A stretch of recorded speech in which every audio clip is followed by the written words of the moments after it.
Tottenham gets battered everywhere they go. Tottenham gets battered everywhere they go. Everywhere they go. 6 points is always waiting for us, whether it be at 3-point lead or at the bridge against Spurs. And even when we're in the worst form of our life, we can always, thankfully, we can somehow always find a way to eke out our usual 3 points against Tottenham Hotspurs. Guys, welcome back to Chelsea Godfather channel. It's a Chelsea Godfather reporting back to duty. Guys, this was a must-win game. Make no mistake about it. It was a must-win game. Literally every team in and around us won. It was so odd. Every team. Nobody dropped points. And that's how we fell from 4th place down to 6th.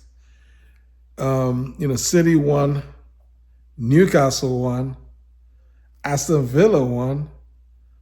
Who else is around us? I'm sure I'm missing. I forgot. Forest, right?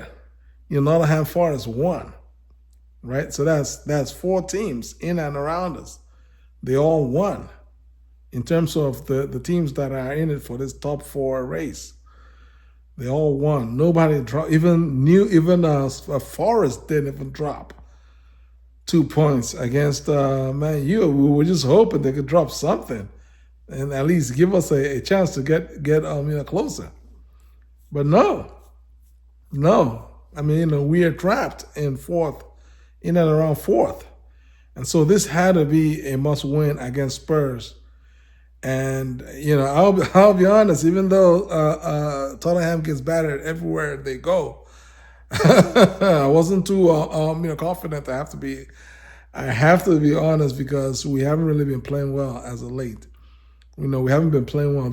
My sort of source, the confidence that I had, the sort of half-hearted confidence I had was from the fact that both Palmer and Jackson were back for this game, because our last game against Arsenal, where both, not only Jackson but Palmer was also out, we were horrible. We were just dog shit in that game. We did nothing. We did absolutely nothing. It was just a forgettable game, and that's how I felt. I literally put that game in the back of my mind and just kept it moving. It was that bad. It was that bad. We only lost 1-0, but we were never in the game at Emirates, and so that was a painful loss for me. So it was good to see our guys come out early at the bridge, early and often, flying around, and we played very well in the first half. We should have had at least 1, if not 2 goals. We should have had a halftime lead. Sanchez, I don't recall him having anything to do, any save to make in the first half. Okay, it wasn't the first time that he had that one low, I don't know whether it was a low square, whether it was a shot or a square, a square shot, if you want to call it, more like a square pass, that from Yo-Min Song, that he got his hand on to prevent what otherwise would have been an easy tap in for Spurs. That's the only thing they had to do in the first half. But otherwise, it was all Chelsea in the first half. It was all Chelsea in the first half. And Jackson, you guys saw what we've been missing from Jackson. Just Jackson alone being back helped to activate our entire attack. He didn't score, he didn't have an assist, but he was a thorn in their flesh. The runs that he made, his energy, his pressing, his hold up play, his pace, everything, his physicality. He was just a handful for Spurs to deal with. And him being on the field, he understands not just being on the field, but the runs he makes very intelligent runs that are so rated. Those runs then create space, gaps for Palmer to fill into. It creates one-on-one chances for one-on-one opportunities for our wingers, for which Sancho just did not capitalize on well. Jaden, I don't know. For me, I'll pay the 25 million. I seen some Chelsea fans saying send him back to Man U. I'm not sending Jaden Sancho back to Man U. Why? Number one, he's still quite young. Number two, it's only 25 million, and number three, he has the technical ability. He can take you left. He can take you right. Right. He's always looking to make the pass, and that's a bit of his weakness now, because he's only looking to make the pass. He never looks for his shot, and he can shoot. Jaden Sancho can shoot. He actually is able to shoot, but he does not look for his shot, and because he doesn't look for it, he doesn't know when to look for his shot. He just has almost no confidence in just saying, you know what, like Eden Hazard used to do. I'm going to turn you around like a rag doll, and I'm going to just rip your net with my right foot or my left foot. That was Eden Hazard. Now I'm not saying that Jaden Sanchez is anywhere close. Sorry, Jaden Sancho. I'm not saying that he's anywhere near Eden Hazard. I'm just saying that he has the ability to do a lot more than he's been giving us. And for me, I wouldn't rush to send him back. We should just go ahead and close the deal, buy him, and just be patient. This once upon a time, fans wanted Cucurella gone. Now look at him now. He's only one of the best left backs in the world. I'm not even talking about England.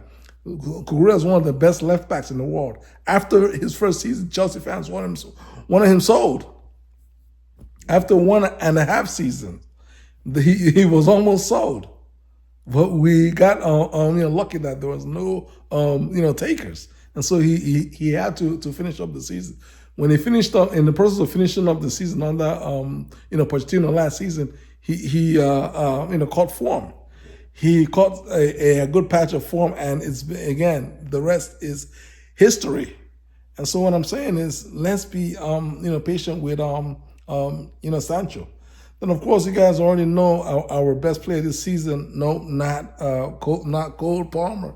I'm not saying that there's anything wrong with Cole Palmer, but the reality is that the player that's been holding it down for Chelsea is none other than Moises Caicedo. And today he put in another man of the match performance, and it's something else, because he played with literally 1.5 legs. I mean, I was praying on my one-man feed, on my one-man live feed, on my one-man live feed. I was praying. I was like, please, Lord, let Caicedo not be injured. We need you, bro. We need you, because he's really the only one that's holding our midfield together. Lavia is perpetually out with injury. James can't really do it, right?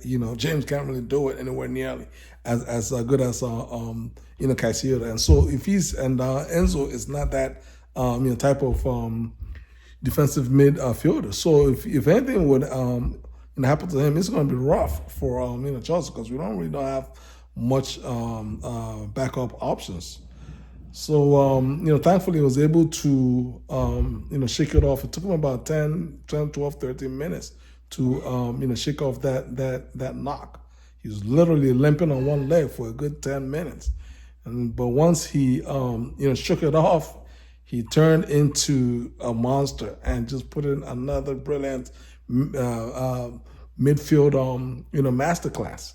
So for me, man of the match. And then last but not least, again, everybody pretty much played, Sanchez. Sanchez, we saw the brilliant save that he made after he gave up the goal that he should have saved. I mean, that is Sanchez. He's going to do one good thing, one world-class thing, and he's going to give you one thing that's just silly.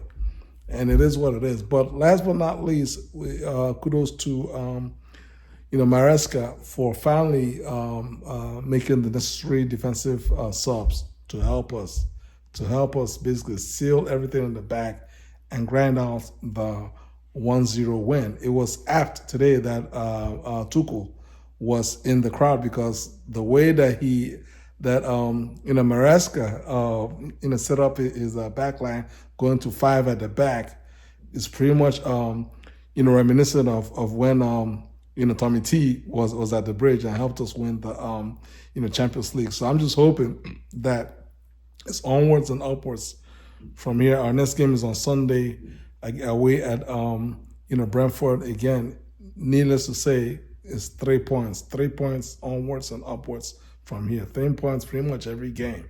That's all I have to say. Leave your comments below. Like this video, share this video, and subscribe to my channel. God bless you guys. Peace.